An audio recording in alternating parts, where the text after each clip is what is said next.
Hello students, welcome all. आज हम पढ़ रहे हैं चैप्टर 3 की एक्सरसाइज 3.2 के लिए सब्स्टिट्यूशन मेथड। तो पहले हम सब्स्टिट्यूशन मेथड को समझते हैं एक एग्जांपल से। सब्स्टिट्यूट का मतलब होता है कि एक की जगह दूसरे को जब हम सब्स्टिट्यूट करते हैं, मतलब एक को हटा कर हम उसकी जगह कुछ और रखते हैं, उसे कहते हैं सब्स्टिट्यूट। ठीक है, यहाँ पे हमारे पास में दो इक्वेशन है। पहली इक्वेशन है 7x - 15y = 2, इक्वेशन नंबर 1, और x + 2y = 3, इक्वेशन नंबर 2। ये दो इक्वेशन हमारे पास में है। हमें करना क्या है, कोई भी एक इक्वेशन, चाहे फर्स्ट वाली लो या सेकंड वाली लो, जो आपको सुटेबल हो वो आप इक्वेशन ले सकते हैं, या तो फर्स्ट वाली या फिर सेकंड वाली। ठीक है, जैसे मान लो मैं यहाँ पे सेकंड वाली इक्वेशन ले लेती हूँ बाय इक्वेशन 2। अगर आपको सुटेबल हो तो आप इक्वेशन 1 ले सकते हैं, आप चाहे तो इक्वेशन 2 ले सकते हैं, कोई सी भी ले सकते हैं। उसका कोई रूल नहीं है कि आपको फर्स्ट ही लेनी है या सेकंड ही लेनी है। ये इक्वेशन है। अब इस इक्वेशन के अंदर आपको x के इक्वल में या y के इक्वल में सारी टर्म्स को लेकर के जाना है, जो भी आपको सुटेबल हो। अगेन आप चाहे तो x के इक्वल में ले जाए, आप चाहे तो y के इक्वल में ले जाए। मतलब x को मैं इस साइड रखती हूँ और ये प्लस का जो 2y है वो उस साइड जाके माइनस का हो जाएगा। ये जो प्लस का 2y है ये उस साइड जाके माइनस का 2y हो जाएगा। अब हमारे पास में जो इक्वेशन है वो x के इक्वल में है, केवल x इस साइड है, बाकी सब उस साइड है। अगर आप लोग चाहें कि नहीं हम तो y के इक्वल में रखना चाहते हैं, तो उसमें कोई प्रॉब्लम नहीं है। y के इक्वल में रखने के लिए -2y यहीं पर है, ये प्लस का x उस साइड जाके माइनस का x हो गया, ये प्लस का x उधर जाके माइनस का x हो गया, माइनस का 2y यहीं का यहीं है।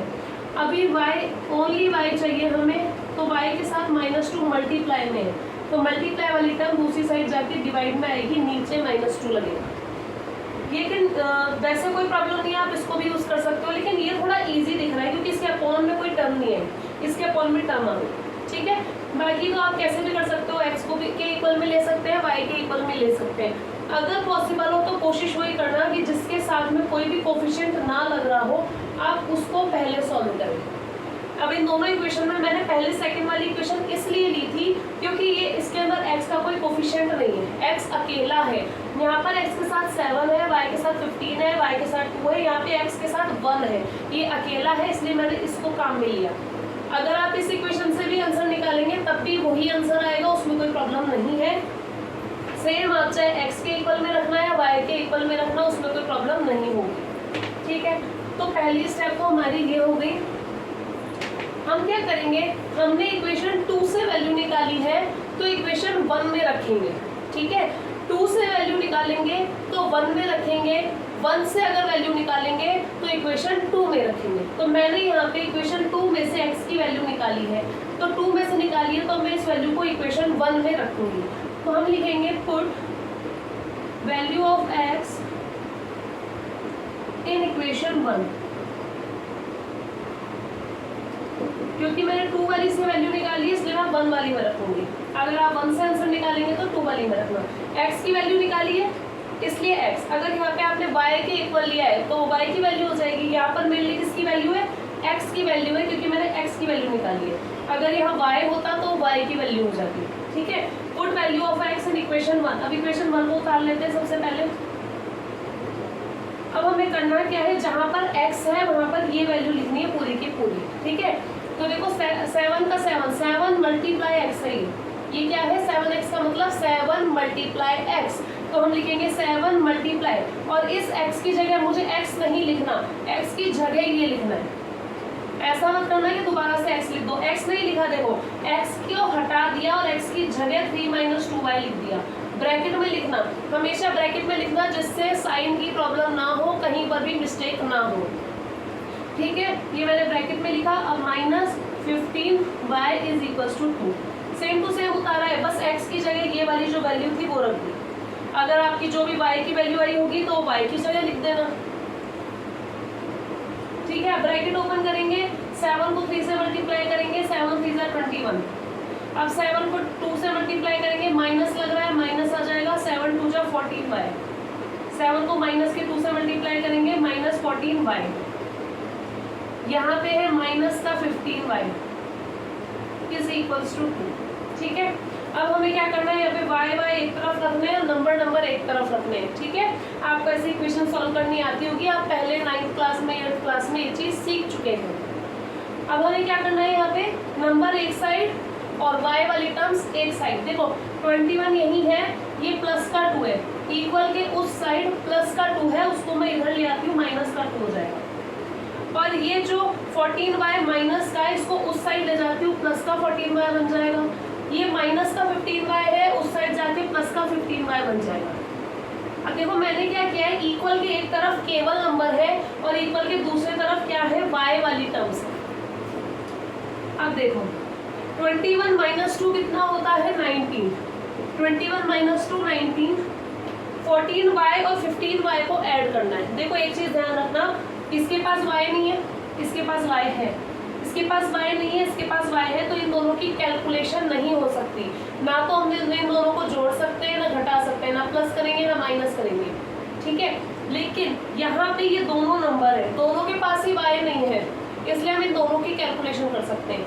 यहाँ पे इन दोनों के पास y है, इसलिए हम दोनों की कैलकुलेशन कर सकते हैं। ठीक है, दोनों सेम होने चाहिए, दोनों के पास y, ऐसा नहीं एक के पास y हो एक के पास y स्क्वायर हो, तब वो भी कैलकुलेट नहीं होते हैं। यहाँ दोनों y है, यानी दोनों एक जैसी है, ये सिमिलर टर्म्स है, इसलिए हम इनको ऐड कर सकते हैं, क्योंकि हमें ऐड करना है। तो ये आएगा 549 और 112 ठीक है, हमारे पास में ये है। y की वैल्यू कैसे आएगी, 19/29। देखो y के साथ मल्टीप्लाई में है, y के साथ मल्टीप्लाई में है, तो इसको अपॉन में ले आएंगे, y के साथ मल्टीप्लाई में ये नीचे आ जाएगा। ठीक है, तो y की जो हमारे पास में वैल्यू आ गई वो कितनी आ गई, 19/29। अब हम क्या करेंगे, अब हम वापस से इधर आ जाएंगे। ठीक है, इसको कोई भी इक्वेशन नंबर 3 दे दो, क्योंकि इक्वेशन 1 और 2 पहले से दी हुई है, तो इसको इक्वेशन नंबर 3 दे सकते हैं अपन स्टार्टिंग में। अब हम क्या करेंगे, इस y की वैल्यू को, ये जो हमने वैल्यू निकाली थी ना x वाली, जो हमने ये x वाली वैल्यू निकाली थी, इसमें इस y की वैल्यू को पुट करेंगे। ठीक है, वैसे इस वैल्यू को इसमें भी पुट कर सकते हैं, इसमें भी पुट कर सकते हैं, लेकिन हम इससे करेंगे, हम लिखेंगे पुट। अब किसकी वैल्यू है हमारे पास में, y की, पुट वैल्यू ऑफ y, क्योंकि y है इसलिए put value of y in equation 3, put value of y in equation 3। तो देखो इक्वेशन 3 जो है हमारे पास में, पहले उसको लिख लेते हैं, ये है। तो यहाँ से हम क्या करेंगे, y की वैल्यू रख रहे हैं, तो देखो 2 मल्टीप्लाई y, 2 मल्टीप्लाई y, तो हम भी क्या करेंगे, 2 मल्टीप्लाई y की जो भी वैल्यू आई है उसको लिख देंगे ऐसा का ऐसा। ठीक है, y को नहीं लिखना है, y को हटाना है और y की जगह लिखना है जो y की वैल्यू होगी। अब हम क्या करेंगे, x इज इक्वल्स टू, पहले मल्टीप्लाई करना, माइनस मत करना, बॉडमास का रूल होता है, आपने पहले पढ़ा होगा, पहले माइनस नहीं करना, पहले मल्टीप्लाई करेंगे। तो मल्टीप्लाई में ध्यान रखना, जब भी फ्रैक्शन में नंबर आता है तो ऊपर वाली डिजिट सिर्फ ऊपर वाले से ही मल्टीप्लाई होती है, कुछ स्टूडेंट्स उसको नीचे भी मल्टीप्लाई कर देते हैं। तो ये बेसिक्स है मैथ्स के, जो आप पहले क्लासेस में सीख चुके हैं। इसको ऊपर वाली टर्म से मल्टीप्लाई करेंगे 38/29, क्योंकि अब ये फ्रैक्शन है, तो फ्रैक्शन को ऐड या सब्ट्रैक्ट करने के लिए एलसीएम लेते हैं, इसके अपॉन में 1 लगाएंगे, एलसीएम लेंगे, 1 से डिवाइड करेंगे 29 को 3 से मल्टीप्लाई करेंगे, 3 9 से 27, 3 2 जा 6 और 2 8, माइनस 38, क्योंकि 29 से 29 को डिवाइड करेंगे 1, 38 को 1 से मल्टीप्लाई करेंगे 38। ये चीज़ें आप छोटी क्लासेस में सीख चुके हैं। 17 माइनस 8 9 हो गया, और 7 माइनस 3 4 हो गया, और अपॉन में आया 29। ठीक है, ठीक है, तो हमारे पास में फाइनली x की वैल्यू क्या आ गई, 49/29, और y की वैल्यू क्या आ गई, 19/29। तो ये हमारा फाइनल आंसर हो गया। ठीक है, तो सब्स्टिट्यूशन जो मेथड है उसके अंदर होता क्या है, किसी भी एक इक्वेशन से x या y किसी भी एक चीज की वैल्यू निकाल के दूसरी वाली इक्वेशन में पुट करना है और उसको सॉल्व करना है। ठीक है, फिर जिसकी भी वैल्यू हमारे पास आई है, इस वाले रिलेशन में उसको वापस से पुट करेंगे, तो हमारे पास दूसरे जो वेरिएबल है उसकी भी वैल्यू हमारे पास आ जाएगी। अब एक्सरसाइज के कुछ क्वेश्चंस देख लेते हैं अपन। एक्सरसाइज 3.2 का first question, x + y = 14, x - y = 4, ये बहुत इजी सी इक्वेशन है, आप लोग इजीली कर लेंगे। Second question s minus t is equal to 3 और s by 3 plus t by 2। एक बार मैं बता देती हूँ आपको, कुछ क्वेश्चंस आपको दिखने में हार्ड लग रहे हैं जबकि वो हार्ड है नहीं। कुछ क्वेश्चन दिखने में बड़े हार्ड लगेंगे, जैसे s minus t is equal to 3 और ये आपके एक्सरसाइज का सेकंड वाला जो क्वेश्चन है s by 3 plus t by 2 is equal to 6। अब क्या होगा, हम सोचेंगे तो अपॉन में आ गया, थोड़ा टिपिकल हो गया। ऐसा नहीं है, आप इसको अपॉन वाली चीज को नॉर्मल इक्वेशन में चेंज कर सकते हैं। कैसे कर सकते हैं, आपको सिंपली इक्वेशन का एलसीएम लेना है। इसके अपॉन में 1 लगा दिया मैंने। फर्स्ट की बात नहीं कर रही, मैं सिर्फ सेकंड इक्वेशन को नॉर्मल में चेंज कर रही हूँ, इसलिए फर्स्ट को नहीं करना, अभी सेकंड को नॉर्मल में चेंज कर रहे हैं पहले। 3, 2 और 1 का एलसीएम आएगा 6। 3 की टेबल में 6 कितनी बार में 2 टाइम्स डिवाइड करेगा, तो ऊपर 2 से मल्टीप्लाई करेंगे 2s। 2 की टेबल में 6 3 बार में आएगा, 3 को t से मल्टीप्लाई करेंगे 3t। 1 की टेबल में 6 टाइम आएगा, ऊपर 6 से मल्टीप्लाई करेंगे 36। ठीक है, एलसीएम लेना आपको आता होगा। नीचे जो डिनोमिनेटर्स हैं 3, 2 और 1, इसका एलसीएम आएगा 6। नीचे वाले से डिवाइड करते हैं, जो आंसर आता है वो करंट से मल्टीप्लाई करते हैं। ये एलसीएम वगैरह लेने आपको आते होंगे। अब करना क्या है, नीचे के 6 को हटा दो। आपके पास जो ऊपर टर्म बची है बस वही सही है। ये जो ऊपर आपके पास आया 2s plus 3t is equal to 36, यही इक्वेशन है। तो अब आप इसको इक्वेशन 2 की तरह काम में लेंगे और ये इक्वेशन 1। ठीक है, तो आपके पास जो ऐसा क्वेश्चन आया, हमने देखा कि यार ये तो अपॉन में आ रहा है, बहुत हार्ड है, तो उसको देख करके नहीं करना है, उसको पहले सिंप्लीफाई करना है। अब आपके पास एक इक्वेशन ये वाली है और दूसरी इक्वेशन ये वाली है, और बहुत सिंपल जिस तरीके से पहले क्या है वही करना है। देखो, इसके पास कोफिशिएंट है, इसके पास कोफिशिएंट है, इसके पास नहीं है और इसके पास भी नहीं है, तो ज़्यादा अच्छा होगा अगर हम इस इक्वेशन से स्टार्ट करें। s इज इक्वल्स टू कर लें या t इज इक्वल्स टू कर लें। ठीक है, नेक्स्ट क्वेश्चन देखते हैं। 3 वाला क्वेश्चन जो है इसका वो है 3x minus y is equals to 3, 9x minus 3y is equals to 9। देखो, किसी भी क्वेश्चन को करने से पहले आपको जो वो बताया गया था a1/a2, b1/b2, c1/c2 की वैल्यू वो जरूर निकाल लिया कीजिए, जिससे आपको पहले आइडिया लग जाए हमारे पास आंसर आएगा या नो सॉल्यूशन रहेगा या इनफाइनाइटली मैनी सॉल्यूशंस रहेंगे। देखो, इसके अंदर a1/a2 करेंगे तो 3/9, b1/b2 करेंगे तो -1/-3 और c1/c2 इस साइड ले जाके करेंगे -3/-9। ये चैप्टर 1 में आप एक्सरसाइज 3.1 में आपको बता चुकी हूँ। इस साइड जाके साइड चेंज कर लेते हैं, तो ये कट के बचेगा 1/3, ये माइनस से माइनस कट जाएगा, ये माइनस से माइनस कट जाएगा और 3 से काटेंगे तो 1/3। तीनों इक्वल आ गए। तीनों इक्वल का मतलब क्या होता है, कोइंसिडेंट लाइंस होती हैं, और कोइंसिडेंट लाइंस के कितने सॉल्यूशंस निकलते हैं, infinitely many solution, infinitely many solutions, यानी इसके बहुत सारे आंसर निकलेंगे। ठीक है, तो हम डायरेक्टली इतना करके भी लिख सकते हैं। सब्स्टिट्यूशन से पूरी वैल्यू निकालने की जरूरत ही नहीं पड़ेगी। सब्स्टिट्यूशन तब लगाना चाहिए जब हमारे पास एक फाइनल आंसर मिल रहा हो, मतलब एक यूनिक सॉल्यूशन जो मिलता है इंटरसेक्टिंग लाइंस वाला, वो मिल रहा हो। लेकिन ये होता है इनफाइनाइटली मैनी सॉल्यूशंस। जब हम इसके क्वेश्चंस को करने लगेंगे तो हमें क्या प्रॉब्लम आएगी, देखो हम इसके क्वेश्चन को करना स्टार्ट करते हैं। जैसे मैंने लिया, इसके पास कोफिशिएंट नहीं है तो मैं इससे स्टार्ट कर देती हूँ। ठीक है, क्योंकि इसके पास कोफिशिएंट नहीं है, मैं इसको यहाँ भेज देती हूँ, इसको यहाँ भेज देती हूँ, तो ये प्लस का किन इधर आके माइनस का, और ये माइनस का वाई उधर जाके प्लस का बन जाएगा। तो हमारे पास में ये रिलेशन कुछ ऐसा आ गया। ठीक है, यहाँ पे अपॉन का कोई चक्कर नहीं पड़ा क्योंकि इसके साथ कोई कोफिशिएंट नहीं था, इसलिए मैंने y की वैल्यू निकाली। अगर मैं x की वैल्यू निकालूंगी तो इसके साथ वाला कोफिशिएंट डिवाइड हो जाएगा। कर सकते हैं, कोई प्रॉब्लम नहीं है, लेकिन ज़्यादा इजी के लिए ये ज़्यादा बेटर है। ठीक है, अब इसको मैं किसी भी इक्वेशन में, कौन सी इक्वेशन से निकाला है मैंने, फर्स्ट से, ये फर्स्ट इक्वेशन से निकाला है, तो मैं सेकेंड वाली इक्वेशन में y की वैल्यू पुट करती हूँ। ये सेकेंड इक्वेशन है, यहाँ पे y की वैल्यू पुट कर दें, जैसे अभी आपको बताया y की जगह y को हटा के इसको पुट कर दिया। ब्रैकेट ओपन करेंगे, 3 3 ज़ा 9x, माइनस और माइनस प्लस, 3 3 ज़ा 9,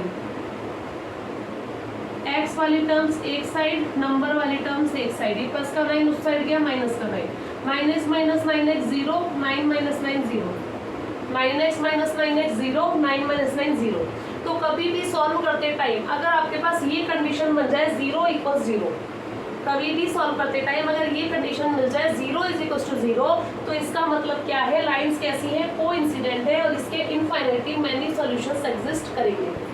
ठीक है, क्वेश्चन नंबर 4, इसी का जो क्वेश्चन 4 है वो डेसिमल्स में दिया हुआ है। 0.2x plus 0.3y is equals to 1.3। दूसरी इक्वेशन दी है 0.4x plus 0.5y is equals to 2.3। अब यहाँ पे भी सेम डेसिमल देखकर डरना नहीं है कि डेसिमल में आ गया क्वेश्चन हार्ड हो गया, ऐसा नहीं है। देखो ये तो आपको पता होगा कि डेसिमल के बाद अगर एक नंबर है, हम डेसिमल को हटाएंगे तो नीचे एक जीरो वाली टर्म आएगी 10।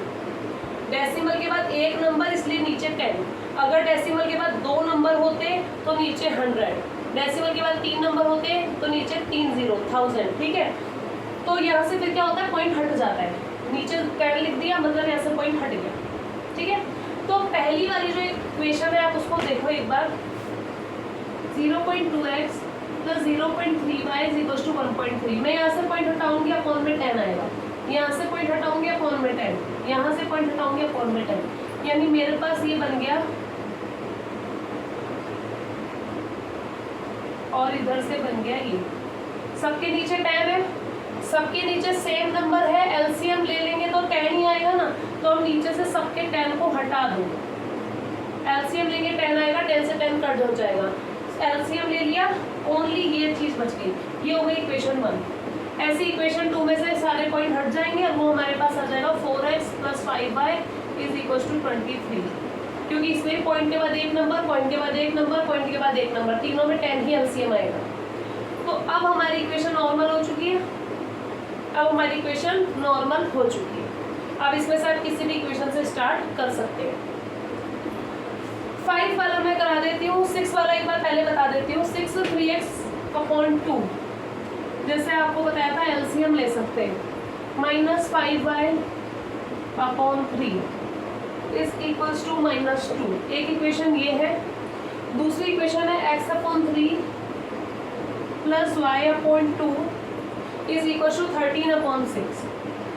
वही काम है, अगर कभी भी नीचे फ्रैक्शन में आ गया तो हमें नीचे के नंबर्स को हटाना है, सिंपल इक्वेशन में चेंज करना है। इसके अपॉन में क्या लगा दिया, 1 लगा दिया। 2 3 1 तीनों का एलसीएम लेंगे, 2 3 1 तीनों का एलसीएम आता है 6। 2 की टेबल से डिवाइड करेंगे 3 को ऊपर मल्टीप्लाई करेंगे 9x, 3 की टेबल में 6 डिवाइड करेंगे 2 को ऊपर मल्टीप्लाई करेंगे 5 2 10 y, 1 की टेबल में 6 बार में 6 को ऊपर मल्टीप्लाई करेंगे -12, यानी हमारे पास इक्वेशन आ गई 9x minus 10y minus 12 equals to -12। ये इक्वल है पहले, फिर ये वाला माइनस है। ठीक है, तो एक इक्वेशन ये आ गई, नीचे से 6 को हमने हटा दिया है, वो कट चुका है। ऐसे सिमिलर इसको करेंगे 3 2 और 6, 3 2 और 6 का एलसीएम 6 होता है।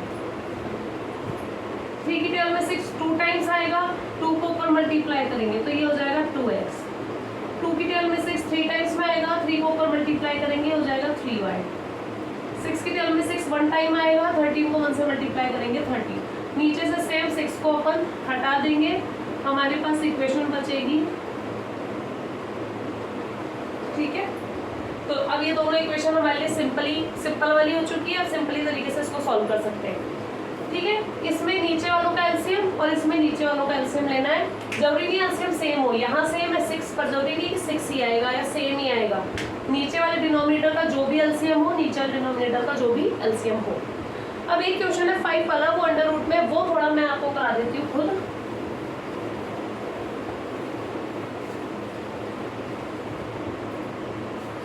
√2x प्लस √3y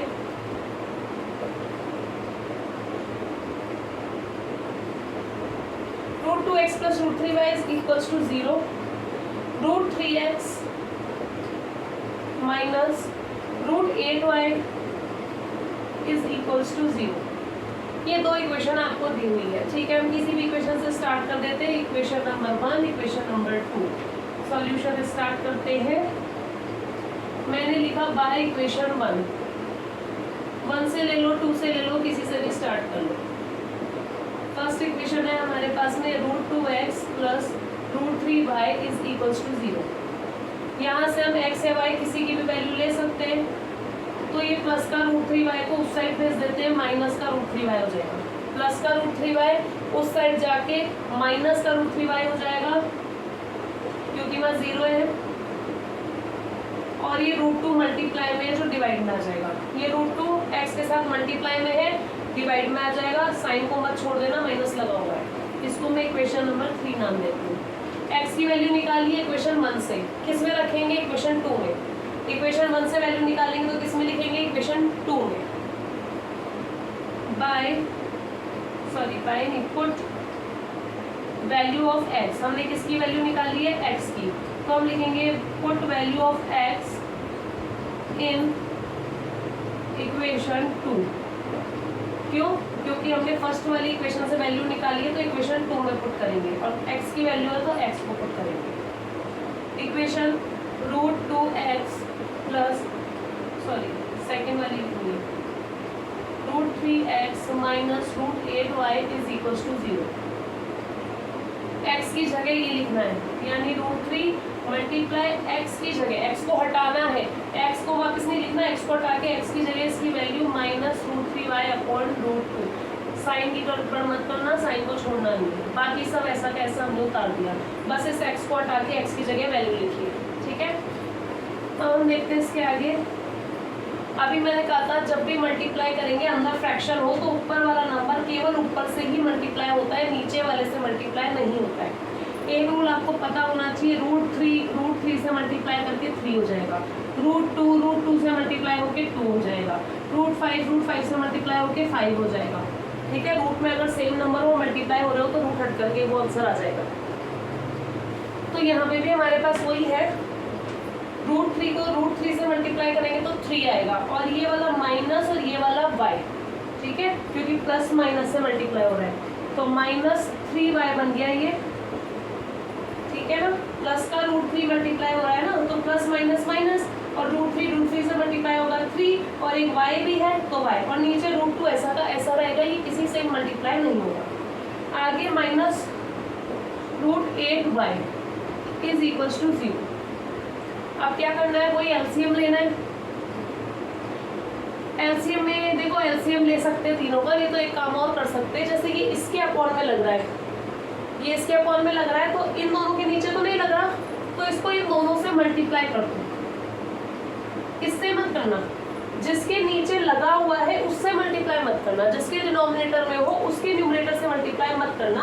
ये तो ऐसा कैसा है, इससे मल्टीप्लाई करेंगे तो ये हो जाएगा रूट 2 इंटू रूट y, इनको मल्टीप्लाई कर रही हूँ ना इसलिए, और रूट 2 को 0 से मल्टीप्लाई करेंगे तो 0 से तो किसी को मल्टीप्लाई करते हैं तो 0 ही आता है, तो रूट 2 को 0 से मल्टीप्लाई किया तो 0। अब नीचे का रूट 2 हम हटा सकते हैं, ठीक है। अब हम नीचे का रूट 2 हटा सकते हैं, पर जिसके नीचे था उससे मल्टीप्लाई नहीं किया, बाकी सबसे कर दिया। निशान को मत छोड़ देना, ध्यान रखना। ये हो जाएगा रूट 16, 8 2 16। एक चीज़ और ध्यान रखना आपको, root 2 plus root 8, root 2 minus root 8, root 2 multiply root 8। देखो, जब भी रूट के अंदर अलग अलग नंबर हो तो वो आपस में प्लस कभी भी नहीं होते। अगर दो नंबर रूट में हो तो आपस में माइनस कभी नहीं होते। इनका कोई आंसर नहीं निकलेगा, ये ऐसा कैसा रहेगा। 8 का तो खैर 2 रूट 2 होता है, वो अपन बाद में सीखेंगे। नॉर्मली आपको ये जानना है, अगर रूट में अलग अलग नंबर हो तो प्लस और माइनस नहीं होते, लेकिन मल्टीप्लाई हो जाते हैं। अगर रूट में अलग अलग नंबर हो तो मल्टीप्लाई हो जाते हैं, रूट के अंदर आ जाएगा 8 2 16 रूट के अंदर, ठीक है। और 16 किसका रूट होता है? 4 का। 4 4 16। 16 किसका रूट होता है? 4 का होता है। तो हमारे पास रूट 16 आ गया 4, ठीक है, इक्वल्स टू 0 चल रहा है। अब ये भी y, ये भी y, ये भी y है, ये भी y है, यानी दोनों की कैलकुलेशन हो सकती है। -3 - 4 माइनस माइनस प्लस 4 और 3 7y, और बड़े नंबर का साइन लगा देंगे माइनस का 7y is equal to 0। y is equal to 0 upon -7, क्योंकि -7 जो है y के साथ मल्टीप्लाई हो रहा है। इसको उधर ले जाके प्लस मत कर देना, क्योंकि अगर ये ऐसा होता y के साथ तो उधर की साइड लेकर जाते, पर ये y के साथ मल्टीप्लाई में है, y के साथ मल्टीप्लाई में है, इसलिए नीचे जाएगा और ऊपर 0 यानी आंसर 0। ऊपर जब भी 0 होगा तो आंसर 0 होगा, ऊपर 0 होगा आंसर 0 होगा। ठीक है, तो y की वैल्यू हमारे पास में क्या आ गई, 0 आ गई। अब इस वैल्यू को हम किसके अंदर रखेंगे, put value of y in equation 3। देखो इक्वेशन 3 ये वाली जो हमने x की वैल्यू निकाल रखी थी, x is equals to -√3y upon √2।